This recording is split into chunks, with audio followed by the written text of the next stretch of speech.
Кыргызстанда 23-июнга карата маалымат боюнча COVID-19 илдети дагы 738 кишиден аныкталды. Ал эми акыркы суткада каза болгондордун саны 8 киши. Стационарларда учурда дээрлик 2,5 миң адам дарыланып жатса, дагы 5400гө жакын адам үй шартында дарыланууда. Адистер расмий түрдө катталбаганы менен өлкөдө вирустун өзгөчө оор түрү, башкача айтканда Индия штаммы жүрүп жатканын айтышууда. Ал эми серепчилер былтыркы каргашалуу июль кайталанышы мүмкүн деп коңгуроо кагышууда. Биз вирустун бул жаңы түрү, анын белгилери, өзгөчөлүгү, кооптуулугу жана вакцина жардам бере алабы деген суроолор менен адистерге кайрылдык. Мына бүгүнкү күнү баарыбыз көрүп турабыз, эпидемиялык кырдаал өтө курч болуп турган убагы. Мына уже 1-июндан баштап эле коронавирус илдети көбөйүп келатат. Мына акыркы күндөрү деле мынакей бүгүнкү күндө 738 илдет катталды деп турат да. Ошунун арасында мынакей стационарный леченияда 2496 киши дейт, үй бүлөлүк амбулаторный леченияда 5394 киши дейт. Бул эмне дейт? Ушу 5000 киши бул деген үйдө дарылоо болуп турат да. Официалдуу бизде деген мынакей китайский штамм, российский штамм деп айтылып келген.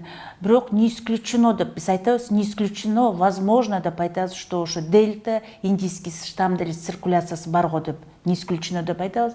Эмне дегенде бүгүнкү күнү бизде Кыргызстанда ошо резкий подъем деп атабыз да, ошо резкий подъем заболеваемости болуп атат. Анан кийин клиникасы боюнча дагы мына көбүрөөк жаштар ооруйт экен, көбүрөөк жаштар ооруйт. Ошо былтыр, например, айтып аттыгы өнөкөттүү оорулар барлар, улуу кишилер депчи, бүгүнкү күнү бизде мынакей крайне тяжелыйнын арасына көбү жаштар болуп атат.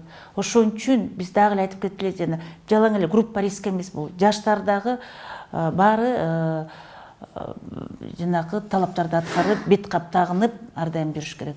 Индия штаммында дагы ошондой эле белгилерби же? Бүт баары эле ошондой эле белгилер, бүт баары эле окшош. Аны только лабораторный тастыкталынат. Только лабораторный тастыктагандан кийин айтабыз да, ага жери белгилерин баары бирдей. Вот бир особенность бир жана айтып кетти, распространение, контагиозность высокая деп кеттик. Контагиозность как перевод? Таралуусу да, таралуусу бат кетет экен, анан жаштар ооруп атат. Мында оорус деген биз мурда очуктун, ооруп, күйүтүп, мүнөт биякта мында бат эле мындай температура болуп, состояние ухудшаться детилет да. Башында ковид чыкканда аба ырайы суук болгондо бул өөрчүйткөн, жөндөмдүү болот экен, күн ысыганда алсыздайт экен депчи. Бирок тилеге каршы былтыр деле, быйыл деле жай айларында бизде жогорку чекке жетип атат да. Буга себеп эмнеде ошондо? Сиз туура айтып атасыз. Биздин любой инфекциянын өзүнүн ушундай сезонность деп коет, сезонность болот да. Например, респираторный инфекциялар, бул респираторный инфекция келет, күзүндө башталып, ноябрларда баштап, кыш болуп, жазында бүтчү да. Жайында болсо бизде кишечный инфекция башталат да. Бирок ушу инфекциянын бир особенности, ушу сезонность, жаңы инфекция башталганда, вспышка болгондо сезонность жок да, как бы. Бирок быйыл биз көрүп атабыз, что экинчи жолу ушу жайында болуп атат да. Бирок биз азыр именно бул жайкы оору деп айтпайбыз, эмнеге дегенде дагы көп изилдөөлөр керек булар үчүн. Былтыр, эмне үчүн былтыр бүт жакта жайында болгон? Эмнеге дегенде былтыр билесиздер, карантин объявлять этилген январда, и как раз ушу март, май месяцтерде бүт жер жүзүн боюнча строгий локдаун болгон.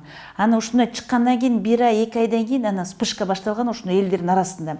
Бүгүнкү күнү осы казыр карап көргүлө, вакцинация алган мамлекеттерде ушу заболеваемость низкий болуп турат казыркы күнү. Ошол эле Израиль болобу, ошол эле Америка болобу. Вакцинация алынбаган мамлекеттерде ушундай резкий подъем заболеваемости идет. Бул деген проблема саламаттык сактоо министрлигиники деле бизге тыштап койсо, жок, бул кыйын эле болуп калат. Былтыр деле, быйыл да көрөсүз, даже мындай айтасызбы, бай мамлекеттердин да медицина саламаттык сактоолор чыдаган жок да, мында ушундай натискечи. Ошондо баары туура түшүнүш керекпиз. Колдон келгенин бүт баары жазалып атат. Башка түрлөрүнө караганда, мисалы, буга чейинкилерде айрым бир адамдарда иммунитет пайда болуп калды, же ошол эле вакцина алгандар өзлөрүн коопсуз сезиши мүмкүн да. Ошол эле вакцина жардам бере алабы бул штаммдын алдын алып коргогонго? Биз дагы айтып кетели, мына бүгүнкү күнү бизде российская вакцина «Спутник» алып атат элдер. Мына ушу жумада, Кудай буйрса, Sinopharm китайский вакцинаны күтүп атабыз. Бүгүнкү күнү 90 миңден ашык киши вакцина алды. Анан кийин ушу вакцина алган кишилер, вакцина албаган кишилер баары биз айткан жана талапты баары аткарып туруш керекпиз. Ал эффективдүү, бирок башка эрежелер менен кошо сактаныш керекпиз. Бир нече күн мурун медицина тармагындагы эксперт Айбар Султангазиев Фейсбуктагы баракчасына алдыдагы 2 аптада Кыргызстандагы эпидемиялык абал жогорку чекке жетиши мүмкүн экендигин жазып чыкты. Бардык көрсөткүчтөр боюнча индиялык штамм өлкөгө дагы келип үстөмдүк кыла баштады. Илдеттин белгилери өзгөрүп, көбүнчө 25-30 жаштагы адамдар катуу ооруп, 2-3 күндүн ичинде бутуна тура албай калышууда. Былтыр ооругандар, анын ичинде эмделгендер да кайрадан ооруп жатышат. Бир жума 10 күндүн ичинде 26-июндан кийин саламаттыкты сактоо тутумунун коронавирус менен ооругандардын кабыл алуу мүмкүнчүлүктөрү түгөнөт. 2-3 жуманын ичинде, балким андан эртерээк дагы ушундай тагдыр аймактардагы саламаттыкты сактоо мекемелерин күтөт. Мамлекеттик мекемелерде да, дарыкана тармагында да июлдун аягына чейин дары-дармектердин бардык запастары түгөнүп калуу коркунучу жогору.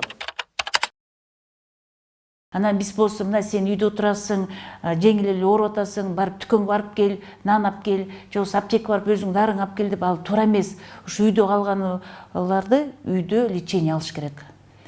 Анан дагы айтып кетет элем, мына былтыр ушул убакта июль убакта да мындай ушу илдетти, мындай черный июль деп коюп аттык, аябай көп оору регистрация болду. Бирок тилекке каршы ушуну биз унутуп калып эле азыркы күнү мына эшикте карап көрсөк 90дон ашык процент элибиз ушу бет кап жок жүрөт. Биз дагы эле айтып кетебиз, ушу жөнөкөй эле талаптар бул бет кап тагынуу, бул деген колду жууш керек, социалдык дистанцияны кармаш керекпиз, анан көпчүлүк жака барбайлы деп. Бизде еще Кыргызстанда, өз элибизде да ушундай бир традицияларыбыз бар. Көргөндө кучакташабыз, өбүшөбүз, ал жок башка учураша албайбыз да. Бул да чоң фактор да. Баянда да башка өлкөдө элдер менен жолуктуктан ушу Япониядан келишкендер айтат, кайра суроо берет, эмнеге бизде Кыргызстанда бет кап тагынбайсыңар депчи. Мына казыр бүт жакта эле илинип турат дейт, бүт жакта эле мындай талаптар турат дейт да. Мына ушу супермаркетке баратканда деле кирип келаткан жанында бет капты тагынышат, киргенден кийин баары чечип таштайт. Ошол эле биздин базарларда, бизде мына Кыргызстанда базарларыбыз көп. Ушу базарларга барып көргүлөчү, аякта дагы санитарлык талаптар аткарылбайт такыр. Ошо ряд менен карап көргүлө кандай турушат, өтүп аткан бирин жөөлөп өтүшөт. Албетте оору көбөйөт. Биз деген жашаш керек. Биз айткан ушу бир жылдан бери, ушу бир жылдан ашык айтып атат, ушул болсо биз ушу жаңы талап менен, жаңы требование жашаш керек. Мына коронавирус бул илдети, инфекция бүттү кетпейт, элдин популяциясына жүрөт. Биз ошон үчүн жанагы правилалар менен биз жашаш керек. Биз болсо унутуп калып эле мурдакындай эле кайта кетип калып атпайбызбы? Ошон үчүн азыр эпидемиялык кырдаал өтө курч болуп турат. Көп суроо берип атышат, мына биз деген жай келди, көлгө барсак болобу депчи. Албетте көлгө барыш керек, эс алыш керек, айткандай жана бирок ушул эрежелерди, биз айткан эрежелер аякта да сакталыш керек. Анан биз дагы аябай мындай гостеприимный элбизде, бири-бирибизге конокко барып келип, бул деген өтө маанилүү биз үчүн. Бирок азыркы убакта колдон келсе, ушуреке мына эпидемиялык кырдаал именно Бишкекте өйдө болуп турат, ушу колдон келсе ушу Бишкекке деле келбейли, колдон келсе ушу кишилер мына онлайн эле сүйлөшүп, телефон менен сүйлөшө турган убакытта азыр. Эмнеге дегенде, бул деген фактор риски Бишкекте көбүрөөк. Бишкекте киши көбүрөөк. Бишкекте деген мына коомдук транспорт карап көргүлө мына аябай көп кишилер мына переполнен транспорттарда жүрүшөт. Ушунун баарын эле фактор да. Ошон үчүн биз да бир жолу айтып кетет элек, сураныш ошо биздин берген элементарный эле ошо талаптарды аткарыш керек да. Бүгүнкү күндө Бишкек шаарында жалпы 13 стационар иштеп жатат. Алардын 3-өө кызыл зона деп жарыяланды. Номер 2 төрөтүйү, номер 6 шаардык клиникалык ооруканасы жана улуттук фтизиатрия борборунда бир дагы бош орун жок. Ал эми сары зонага кирген башка стационарларда бош орундар төмөнкүчө.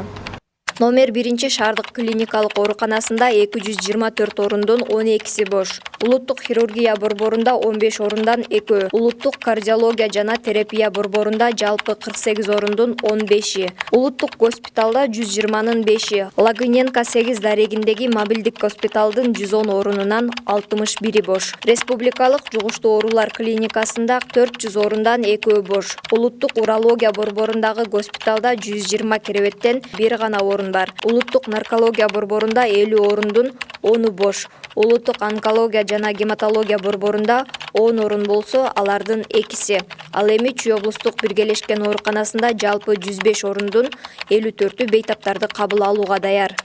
Эскерте кетчү нерсе, бул сандар бейтаптардын санына жараша өзгөрүшү мүмкүн. Кайсыл стационарларда канча орун бар экенин билүү үчүн MEP Check It COVID Check It KG сайтына кирип, Бишкектеги жана аймактардагы бош орундар тууралуу маалымат алсаңыздар болот.